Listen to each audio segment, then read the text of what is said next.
Hey guys, welcome back to my channel. So today we are going to be getting into an update to this month's makeup playtime video. So if you are relatively new here to my channel, welcome, hello, my name is Lauren, very nice to have you here. But every month I like to sit down and demo a bunch of new products that I'm testing for you guys on camera. I call it my makeup playtime series because literally I'm sitting around and playing with makeup. They're not always first impressions. Sometimes I've used a product like 2 or 3 times, but they're definitely always things that are new to my collection. So I like to do an update at the end of the month once I've used all the products a little bit more to give you guys some more like fleshed out thoughts and to let you know whether or not I would actually recommend them. Now, if you missed the original makeup playtime video that I did this month, I will link it for you guys up here in the cards as well as in the description box.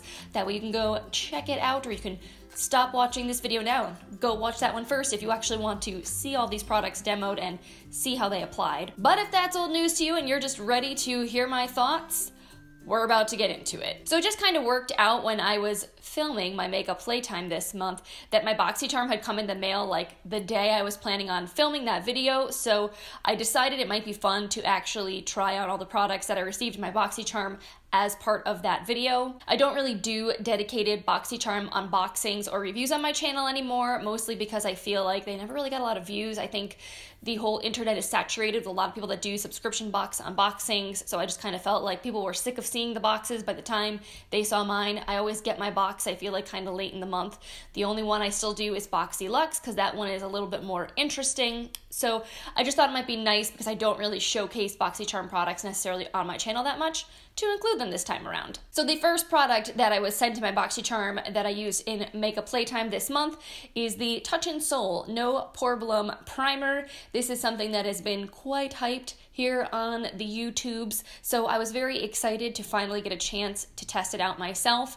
This is a very smoothing kind of silicone-y primer, but it also has a very hydrating quality to it, and I was a little bit afraid with my skin being oily that it was going to make me greasy, but I feel like it's not so bad. I can actually handle this, which is great. I wouldn't say that it like controls shine or mattifies my skin.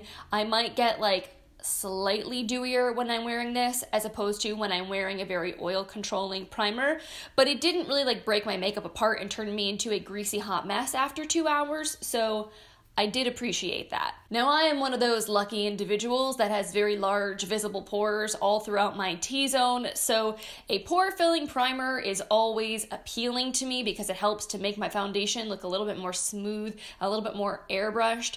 But I have found with many very silicone-y primers that they either can A, clog my pores, or B, make me even more shiny throughout the day because they just kind of, I don't know, contribute to that oil production. Maybe my pores are screaming like, stop filling me. They're just kind of cranking out oil to push everything out of them. I don't really know. But I feel like the fact that this is a little bit more hydrating doesn't make my skin quite as angry. It doesn't feel the need to crank out quite as much oil because it's providing that hydration along with the silicone-y kind of slip. So far, so good with this. I definitely am going to continue to test it with different bases. I have many different foundations. I've probably tested it with like 3 or 4 so far, and it hasn't done anything crazy yet, but that doesn't mean that it won't. So I will keep you guys posted as time goes on. This is going to be in my everyday makeup drawer, everyday makeup rotation, so I'm going to be continuing to use it in March, and if anything weird happens, I'll let you guys know. And then the second product from my Boxycharm that I tested out this month is the Pretty Vulgar Shimmering Swan Highlight. This is in the shade Sparkling Sass, which is a deep kind of gold shade, and it looks a little dark in the pan, but it's what I'm actually wearing as my highlight today, and it goes on much lighter and brighter on the skin than you would think, which is nice. So for the half a dozen times that I've worn this highlight, I actually think that I like it. I wouldn't say that it is my absolute ultimate favorite highlight I've ever put on my skin, but I feel like when it hits the light, it does give a really beautiful beaming glow. It doesn't enhance texture too much. I mean, any highlight is gonna accentuate some texture if you've got it on your skin, but I feel like it kind of melts in nicely. It looks, well, natural. I say natural in that it doesn't look like a strip of highlighter onto the skin. I feel like it kind of melds in with the rest of my makeup nicely. It's got a little bit of a stiffer texture that you can kind of build up, this sort of like baked gelée type vibe, as opposed to being a more powdery highlight, but I kind of like that about it. So far, I do feel like this is pretty. I'm definitely very excited that I got it in a Boxycharm. I don't think I would necessarily run out and spend $34 on this. I think that's a lot of money to spend on a highlight. I think for the price, the Persona Cali Glow highlighters are so stunning and they are a lot less money. So I would recommend that one first over this, but now that I have it, I'm going to use this. I am also keeping this in my everyday makeup drawer for March so I can continue to use it and test it and see what I think of it. But as for my initial thoughts after a couple of weeks, I feel like it's definitely a nice product if you like a more sort of beaming, blinding glow to your skin. Then there was this guy. This is the Nudestix Magnetic Luminous Eye Color in the shade Copper Foil. Now, I honestly have been a huge fan of the magnetic matte eye colors from Nudestix for years now. I have the shade Fig and the shade Terra, and I absolutely love them. I don't feel like I use them on camera very often, but in my day-to-day life, I use them a ton because they're super long wearing, they don't crease, and they buff out beautifully with a brush. It's so easy, you just kind of like throw it on, buff it out, boom, you're good to go. It doesn't move, it'll last all day, and it's just like the perfect, easy, everyday kind of eye makeup. So I was very excited to have a metallic version to go along with the pencils I already have. I think this is a really beautiful color. I mean, it's a nice foiled metallic copper. It has a pretty sheen to it, and it's really nice for even like a one-stop shop kind of eye look. You could just put this all over the lid, kind of put it up into the crease a little bit and blend it out with a fluffy brush. Again, boom, very quick and easy, and you're done, ready to go. You look a little bit polished and put together with very little effort. So this is the kind of product I probably will end up using a lot off camera when I'm wearing more light natural makeup, just doing things around the house, running errands, etc., because it's fast, it's easy, it doesn't budge. It's just like a nice tried and true product, and it's a pretty neutral color. I love warm tones. So this is definitely something I'm excited about, that I like, and that I would recommend if you want very easy, no fuss makeup. If you're someone that doesn't like to do intricate work with their eyeshadows, the Nudestix magnetic eye color pencils, both the matte and the luminous ones, are really, really nice. They're a little bit expensive, but if that's like all you're gonna use, it's kind of worth it. And then the final Boxycharm product, now this is not a makeup product, I didn't apply it, but I did talk about it in that video, so I just wanted to share some more thoughts, is the Sol de Janeiro Coco Cabana cream. I have never heard so much controversy over a body lotion in my life, but people are like up in arms about this stuff, and it's kind of funny actually. People either seem to love the way this smells, or they seem to hate the way this smells. To me, I feel like it smells like toasted coconut, not like fresh coconut or coconut milk, but like if you were to toast coconut in the oven and like put it on top of a cake, or you're making like macaroons or something like that where you get that toasted coconutty vibe. That's what I get more from this, with also like the hints of vanilla and praline. It's not a straight up coconut scent the way that you might expect it to be. And I think that's what's throwing people off. So many people say this smells like buttered popcorn, and I kind of get that. Like, I can understand where they're coming from, but I personally don't find it to smell that way. It's probably just the way that my nose is. I like the way this smells on my body. It seems to work fine with my body chemistry. But I will say the formula of the actual lotion in the Bum Bum cream is way better than this. They are different formulas. This is described as an oil and water body cream, whereas I feel like the Bum Bum cream is just a straight up body butter. This does sink in fairly quickly to the skin, but I don't find it to be as hydrating as the Bum Bum cream is. And it leaves your hands feeling extremely sticky. Like, so if I put this all over my legs, which I've done a couple of times, I feel like my legs are smooth. They don't feel quite as hydrated, but they're all right. But then my hands are super, super sticky, and I feel like I need to wash them, which is odd. I don't really like that. I don't think I would buy this in full size. Like, I think the Bum Bum cream is crazy overpriced to begin with, but if you're gonna splurge, I would definitely say go for that one over this guy. Okay, so moving along to the rest of the stuff that I tested out from this month's Makeup Playtime. I've got another really controversial product for you guys. This is the Wet n Wild Makeup Locker. It's from their new Pump collection that is limited edition and was done in collaboration with Blogilates. I don't know her, I'm not familiar with her, but apparently everyone and their mother knows who she is, so I'm just living under a rock, I guess. But this is meant to be a BB cream, highlighter, and corrector all in one. You have a little top compartment here that opens up, and then this is just a giant, messy jar of product.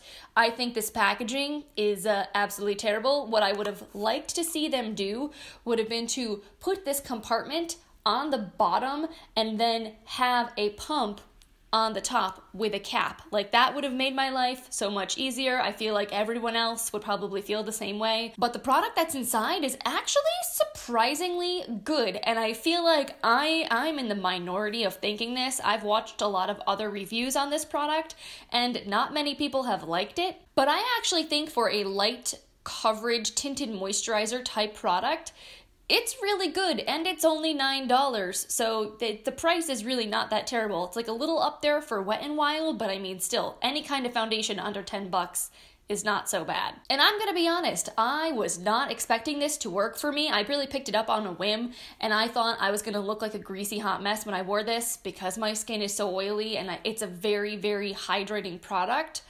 But weirdly enough, I think the fact that it's so hydrating and that it's so lightweight kind of helped my skin to not produce oils, and it just wears beautifully on me. If I set it down with powder, I've primarily been using this guy, which is the Maybelline Fit Me powder, which is something we'll be talking about in a minute. But I'll set it down with this guy and it will last all day and look so nice. It really blew my mind. I was not expecting that at all. So now, this is the trick I feel like to this product. First of all, the highlighter and the corrector on top are like fine, but not great. Just note, this is a corrector, not a concealer. It specifically says corrector, and I feel like people are treating it like a concealer, and I think that's where people are going a little bit wrong. This is peachy and darker than my natural skin tone, so it's not going to blend well. It's gonna not brighten the under eyes. It's just gonna correct for dark circles if you have them, because it's got that sort of peachy pink vibe to it. So I have found I need to go in with a concealer to make this product work. That is really the key, is adding concealer and setting it with powder if you have oily skin. If you're really, really dry and you like a dewy look, you maybe don't need to set this. So really, what I'll do is I'll take a little bit of the corrector with my fingers and pat it on my under eyes. I use my hands because it's a stiffer formula and I feel like it needs the heat of your hands to kind of melt into the skin. So I'll just tap it on my ring finger. Then I will go in and apply the actual BB cream like all over my face using my fingers. Again, because this is a more almost like lotiony consistency, I feel like you have to kind of massage it in. I wouldn't recommend using a beauty blender because I feel like it's just going to soak up all the product and then you're going to get zero coverage. And then if you have any areas with a little bit of redness, or you have some blemishes, or if you use the corrector on your under eyes to cover up dark circles,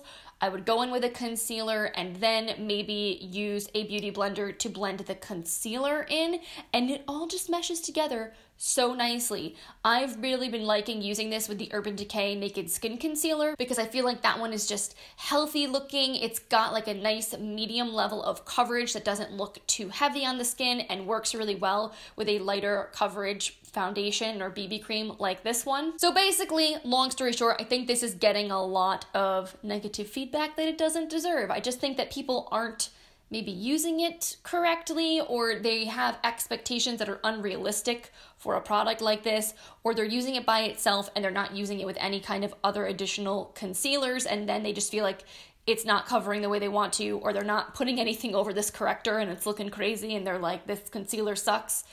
It's a corrector. It's not a concealer. Just keep that in mind. Moving on to this guy that I just mentioned. This is the Maybelline Fit Me Loose Finishing Powder, and I picked this up because so many people rave about how amazing this stuff is, and I just wanted to understand the hype. And I like this, actually. I feel like it's a really nice setting powder.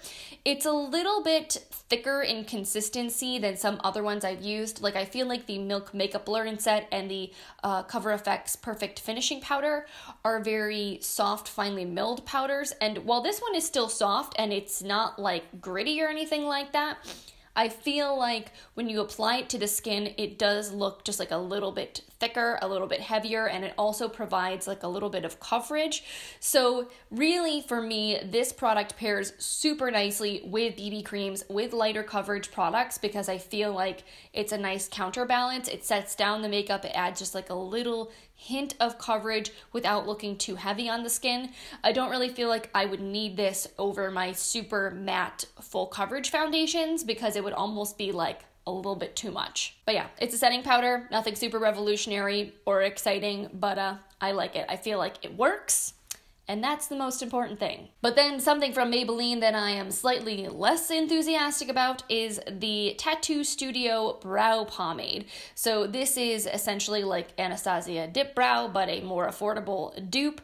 And I got the shade Ash Brown, which I feel like the tone of this is really nice with my hair color. It's a more cooler toned mid to deep brown. It's not too dark. Sometimes I feel like the very dark chocolate brunette shades are almost a little bit too intense and look a little bit unnatural in my brows, or I find a lot of times they're just too warm. So this one definitely has the right color, but the formula is not my favorite as far as brow pomades I've tried. I don't feel like it's quite as long wearing or smudge proof as like the NYX eyebrow gel that I've tried, and I think I liked the Makeup Revolution brow pomade better. I haven't used that one in a while, but I do remember liking it. And this, I feel like it blended out almost too easily, to the point where it was patchy looking in my eyebrows. So I would try to kind of move the product around and it would almost leave bald spots behind, and then I would try to go in and layer more product on top and it wouldn't really stick there. So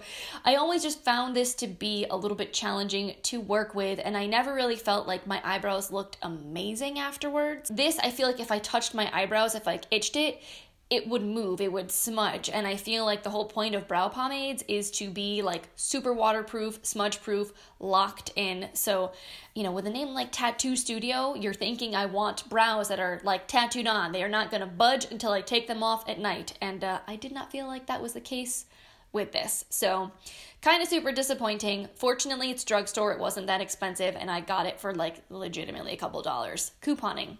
It's the best. So yeah, I'm not gonna lose sleep over this guy. It's not that big of a deal, but I personally would not recommend it. I think there are many other drugstore brow products that perform much better than this guy. Now, on a more positive note, let's talk about some eyeshadow palettes from Pixi. Now, I only used this guy in my makeup playtime. This is the Natural Beauty palette, but I was also sent the Reflex Light palette in PR this month, and I have been using this one quite a bit as well. I also did like a little Instagram tutorial using this guy, so I will link that for you in the description box if you want to check it out. But I have been super impressed by the quality of these palettes, especially for the money. They retail for around $25 a piece. You get 12 shadows, and there is quite a bit of product in each of these pans. So I feel like value-wise, you're getting a pretty good bang for your buck. Now, obviously, these color stories are not super unique or exciting, especially if you're someone that really loves to play with color.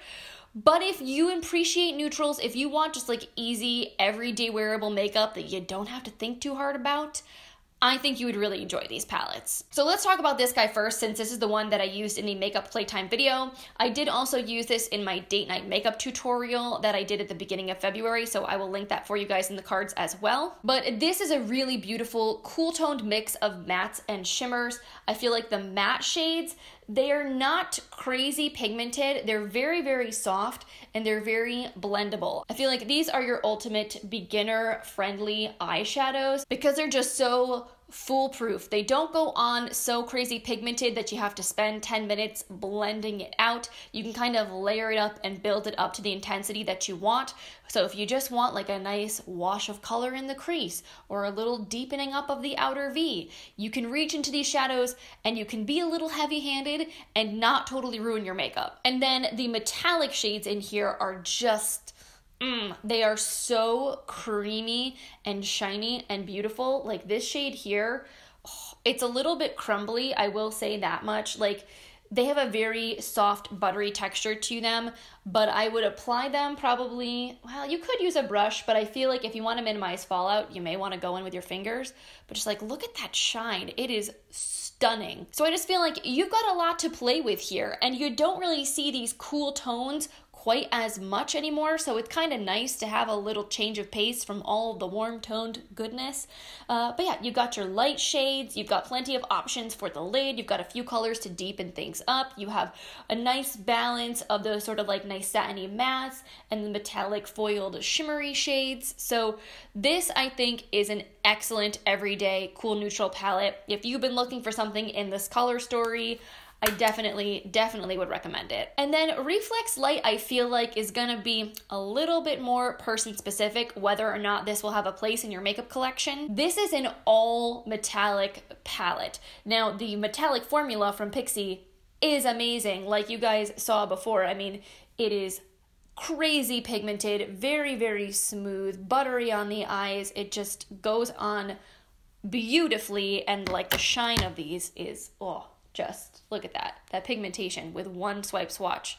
So nice. But there are no mattes in here, which I know is gonna be a deal breaker for some people. Some people want an all-in-one palette so that they can travel with it, that they can just kind of minimize their makeup collection.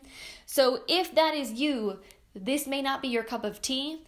But if you're someone that already owns other eyeshadow palettes or eyeshadow singles that has mattes on hand, and you just want some really beautiful pops of shimmer to put on the lid, I mean, this is gorgeous. All of these shades, yes, they're very neutral, but they're super stunning. I feel like this is like the perfect collection of neutral lid accent shades if you want to do halo eyes, even if you want to do something like smoky and blown out.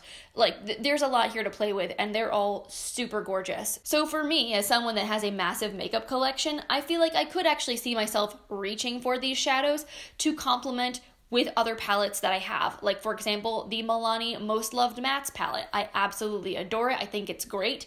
This is like the perfect complement palette to that guy, and I could create so many beautiful neutral looks with the pair of them together. So all in all, I'm really pleased with these guys. I'm very happy to have them in my collection. I think they're things I'm going to reach for on the regular, especially kind of day to day when I'm wearing more subdued kinds of looks. So if you haven't tried them and you had your eyes on these, I think they're pretty good. And then we're back to me being disappointed again. So I picked up 3 of these new Kokie Crystal Fusion liquid eyeshadows to try out this month. I was very, very excited to put these on my eyeballs. If you look at these close up in the bottles, I mean, they look beautiful and sparkly. They have a little bit of a duochrome situation going on. Also, the rose gold packaging, while being very susceptible to smudges, is really, really pretty to look at. I definitely got hardcore Stila dupe vibes when I saw these online. Even the way the packaging is shaped is very, very similar to the Stila Glitter and Glows. So I had really high hopes for these, and I'm kind of super disappointed by them. Really, there are 2 reasons why I don't think these are fantastic. The first is like a personal thing for me. I was hoping these would be more glittery, more like the Glitter and Glows, but they're more like the Stila Shimmer and Glows. They have a very microfine sparkle to them, but no real like glitter chunks, so that kind of disappointed me a little bit. And then the second and kind of bigger complaint that I have with these is that they're very sheer. So they're the kind of thing you would have to really layer up on your eyes if you wanted to wear them on their own. If you're not putting like a colored eyeshadow base underneath, it's gonna look kind of patchy.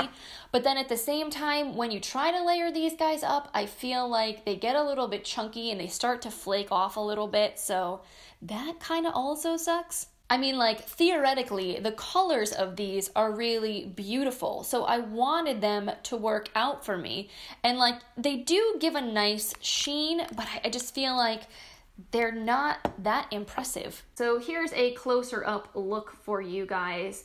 And as you can see, like, when the light hits them, they do have a nice shine, but they're just kind of sheer and a little bit patchy. I was hoping they would have either more sparkle or a more opaque base to them. Like if you're gonna make a essentially shimmery metallic liquid shadow, give me more base pigment or give me more glitter if it's gonna be more sheer. So right now I'm actually wearing this shade, which is Aura, tapped on the center of my lids. And I mean, it's pretty and it gives a nice kind of bluish shift to my look. So it's not like it's terrible and I hate these. I just feel like they're very underwhelming. They're only $6, so obviously it's not like this was a $20 product that really didn't perform, but it's still money that I spent that I feel like was a little bit wasted. I don't think I would go out and purchase any more of these, even though the other shades are really beautiful. I just feel like the Pixi glitters and the Flower Beauty Warrior glitters are so much better if you're looking for something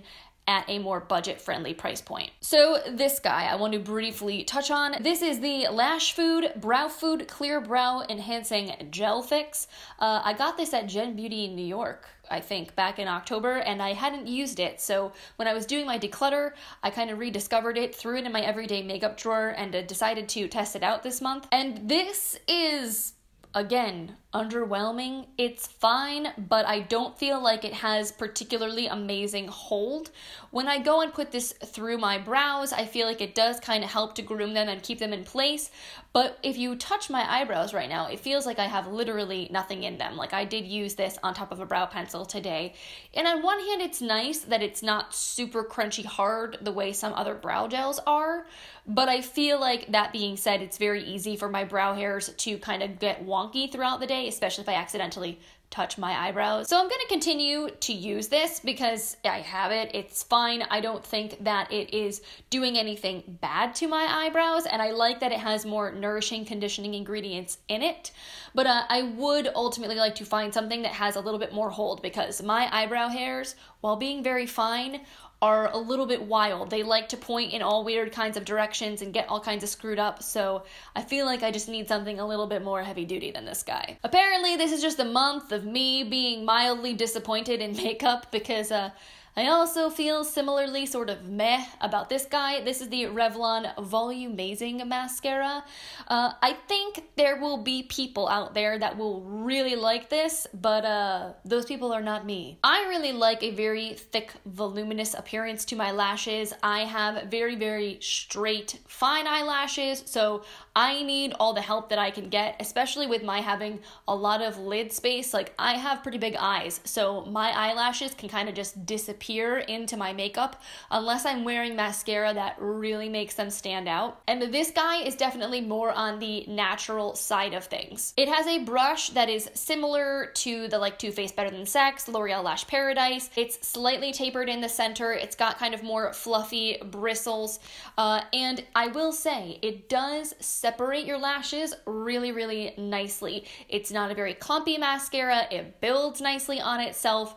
But if you want to get a very voluminous effect, you have to spend 5 minutes layering this onto your eyelashes. And maybe there are some days where I'm in the mood to try that hard, but honestly, most days I'm not. I just want to be able to put my mascara on and go. So I just feel like it's not my personal cup of tea. I think there will be, though, a lot of people that like a more natural look to their lashes, especially for every day, that will get along really well with this guy. I don't think it's particularly flaky, smudgy. Sometimes I will notice a few little black flecks underneath my eyes when I've been wearing this. I don't feel like it's the most bulletproof mascara I've ever tried, but formula-wise, I think it's nice. And I do really appreciate the fact that it doesn't get spidery and it doesn't get clumpy. So if you're someone that likes the more natural vibe, maybe someone that also would like this kind of palette, you may really enjoy this mascara. And then finally, we have the lip product that I used in the Makeup Playtime this month, and that is the Karity The Mattes Liquid Lipstick. Now, I actually just did an entire dedicated video reviewing these guys with lip swatches of all 9 of the new colors, so I'll throw that up here in the cards for you guys as well. So I don't want to spend too much time talking about these guys, because if you want to know what I think, you can go watch the full review. But for $6, if you are looking for a matte liquid lipstick, I don't think these are bad. They have some really fun colors, so especially if you wanted to try something out there and you didn't want to spend a lot of money on it, these may be a really good go-to option. They're obviously a matte liquid lipstick, so they're gonna be a little bit drying, but I didn't find them to be terribly uncomfortable. I didn't find them to flake or crackle or like kind of break apart in any kind of weird ways. So while they are a little bit drying, I feel like as long as my lips are well prepped, I get along pretty well with these. I think the price point is very fair, and some of the colors are really cool. My two favorites right now are Ginger Spice and Diana. I think these are beautiful warm tone shades, right up my alley, so I'm pretty excited to have them in my collection. Alright guys, so that is it for this month's Makeup Playtime update. I feel like I've been talking for 3 hours, so if you're still here, thank you. You're amazing. I appreciate you so much. I hope you enjoyed this video and found it helpful, and if you did, I hope you will consider giving it a thumbs up. It really helps me out and helps me be discovered by more awesome people like yourself. And of course, if you're not subscribed to my channel and you want to see more of my makeup playtimes and my updates and all the other good fun stuff that I do on my channel, make sure you click the button before you go. That way you won't miss out on any of my new content. And on that note, I feel like I have taken up plenty of your time already, so I'm gonna let you guys go. But I hope you have an amazing rest of your day, and I will see you in the next one.